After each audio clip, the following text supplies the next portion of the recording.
Alright guys, welcome to Target 1C, where we're going to make decisions about the results of the sum, so adding, and product, multiplying, of rational and irrational numbers. So first, let's start with our vocabulary. So we need to first understand what rational numbers are and what irrational numbers are.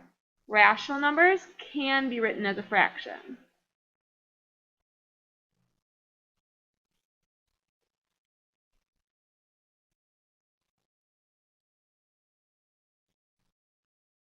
Okay, so they can be written as a fraction. So things that fall under rational numbers are integers, right, which include positive and negative numbers, like 5 or negative 4 or negative 227, right? Any whole number, either positive or negative. They can also be fractions, either proper or improper.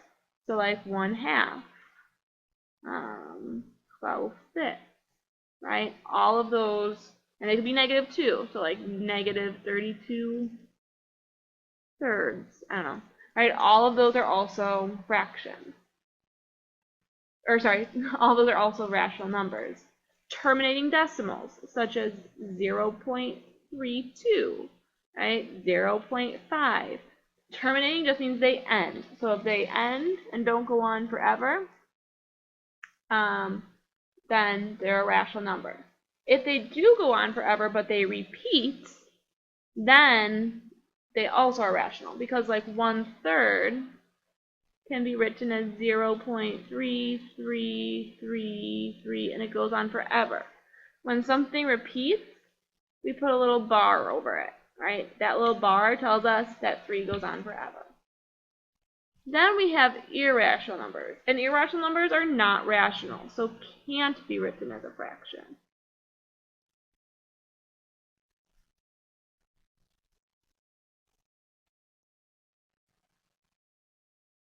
Right? They cannot be written as a fraction. Okay? So one main example of irrational is radicals, right? So we've been looking at those, like the square root of 5, or if it's like the 4th root of 10, right? Anything with that radical symbol still in it is irrational. And then non-terminating, non-repeating decimals. And the most common example of this is pi. Pi never repeats and pi never ends. It's 3.1415926, blah, blah, blah, blah, blah, blah. It goes on forever and it never repeats. So we're going to look at some of these and we're going to determine whether they're rational or irrational. Okay? So looking at the square root of 47, I can type that in my calculator and I get some weird decimal. It's not a nice perfect square. So that one's still irrational because it has a radical that is not a perfect square. Right? Example 2 is rational. It's a fraction, right? It's already written as a fraction. Right? For example 3, 96 to the 1/2. Again, I'm going to type that into my calculator. 96 to the 1/2.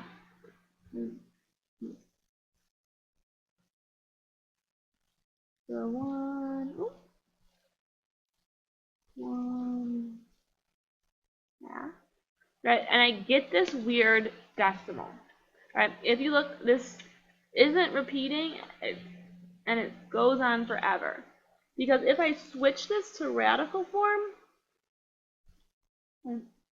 I get the square root of 96, right? That's kind of going back to 1b. So then again, this is irrational because of that radical. Because it's a radical. Looking at example 4, I have the square root of 36. If I type that into my calculator, right, I get just 6. The square root of 36 equals 6. That's rational. Okay?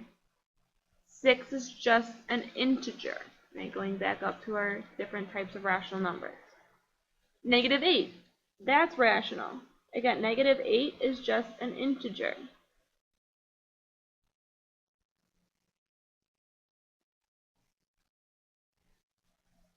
Looking at example 6, 3 square root 7.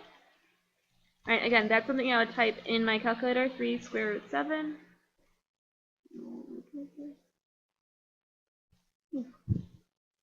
There we go.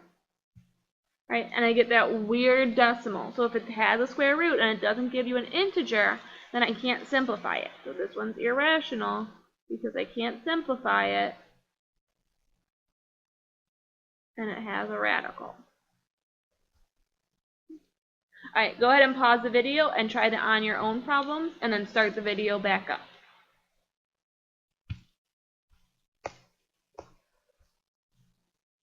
Alright, now we're going to be looking at operations with rational and irrational numbers. We have three different operations. We have addition and subtraction, multiplication and division, and multiplication and then division. If we look at addition and subtraction, if I add two rational numbers, they're always rational. Okay, so rational always goes rational.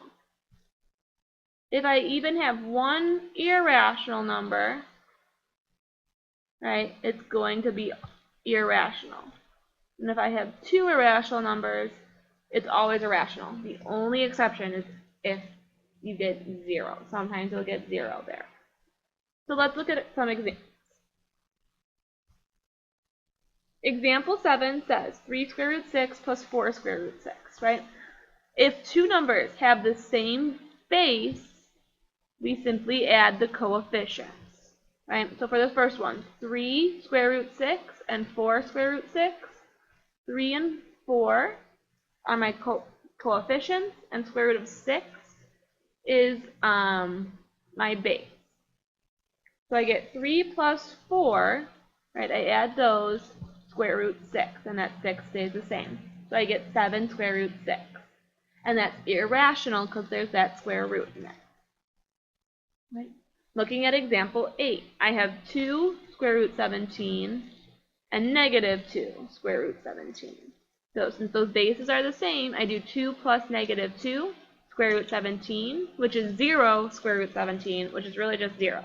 This is the only exception when I'm adding. This is the only time two irrationals will give me a rational, when I get 0. So this one's rational. Looking at example 9, really I have 1 square root 11 and 1 square root 11. This is the same base. So 1 square root 11 plus 1 square root 11 is 2 square root 11. Okay. Looking at 10, 5 square root 7 and 3 square root 19. Those are two different bases. I can't do anything. That's just my answer. So if they have the same base, you just can't do anything. Example 11, negative 3 to the 6/3 and 2 to the 1/2. I'm first going to see if I can do negative 3 to the 6/3, pulling up my calculator, right, since it is just a number. So make sure you have the parentheses, negative 3 to the power of 6/3.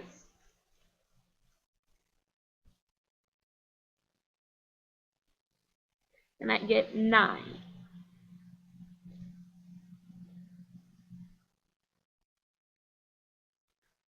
Plus 2 to the 1/2 and 2 to the 1/2, and I get 1.414. So since this is a weird fraction, I don't actually write that number. I'm going to switch it to a radical. So I have, right, I'm going to switch it to radical form, so I have 2 as my base, and I have 1 here. But remember, we don't actually have to write that 1. And then I have 2 here. But I don't actually have to write that 2 either. Remember, those are my ones I don't actually have to write. So if you write them, I would have 1 and then 2 root 2, or you just have 9 plus the square root of 2. Okay? And then I can't combine these. This one doesn't have a square root, and that one has a square root of 2. Those can't be combined. Alright, and looking at our final example, example 12, right, negative 4 to the 12/4. Again, I'm going to start by typing negative 4 to the 12/4 into my calculator. So I have negative 4 to the 12/4, and I get negative 64. And make sure you have that negative 4 in parentheses, or else you'll get something different. And then I have 5 to the 1/2.